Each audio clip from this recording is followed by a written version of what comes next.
Hello. In honor of this month's International Day for Women and Girls in Science and Technology, I interviewed four women across Calligo to hear what they had to say about what their career looked like, what it's like to be a woman in science and technology, and here's what I discovered. What really got you interested in this career path? What was that journey like for you?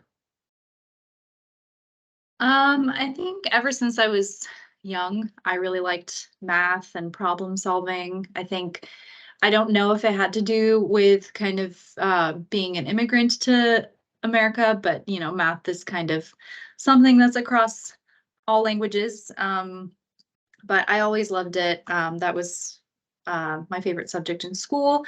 And so as I got older too, I realized that I do enjoy working with people as well.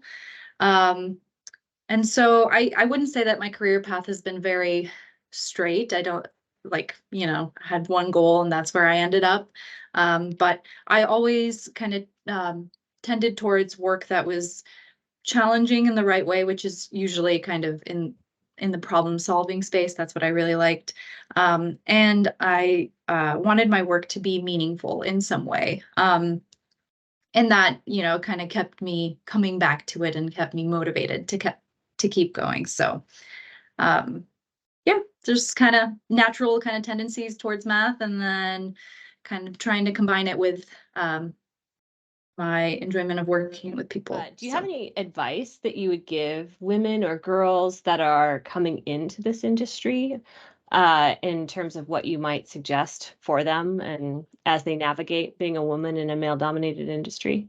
Yes, I would tell them that you may be lucky to come across good people, but there would be few people who would try to dominate you because you are a woman. Mm, So I would tell them to not listen to them at all. Do not let them get under your skin at all, I and love keep that. doing what you're doing and what you like to do. And you have to voice out. That is one thing for sure. You have to voice out. If anybody is bullying you, you Mm. have to voice out. Who have been some of your major role models? Yeah, so back in the day when I started in the field of data visualization and analytics, I went to a meetup in San Francisco where I met the two people who started Makeover Monday, Eva Murray and Andy Kriebel. So I think they were pretty much my role models at that point. I was very fascinated by the way Eva talked about how she kind of broke down very complex things into very Mm. um, simple things, step by step.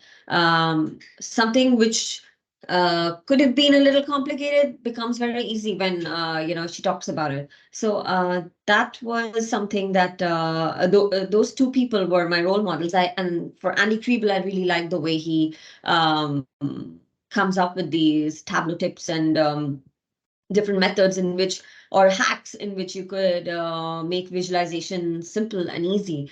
Yeah, definitely those two people were my biggest role models when I started out in this industry. I even have a picture that I took with Eva back in the day because I was like really, really amazed and fascinated by the amount of people that she mentored and the way she kind of broke things down into simple language for everybody to understand. So yeah, those are Yeah. the two role models that I had What back were in the some day. of the biggest hurdles that you had during that experience, either before entering the industry or after, either as a woman or just in general?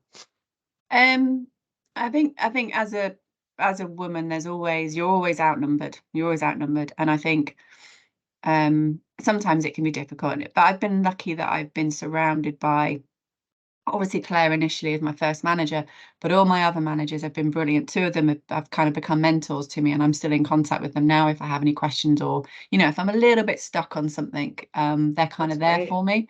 So that's really, really good. But I think challenges, initially it was an age thing. It was being a woman and being young. It's been such a pleasure to be able to talk to all of these women in the tech and science industry across Calligo. I think it's important that we make women visible and heard, and their experiences are diverse. And I think it's important that we understand these experiences. And so I really thank all of you for your time today. Thank you.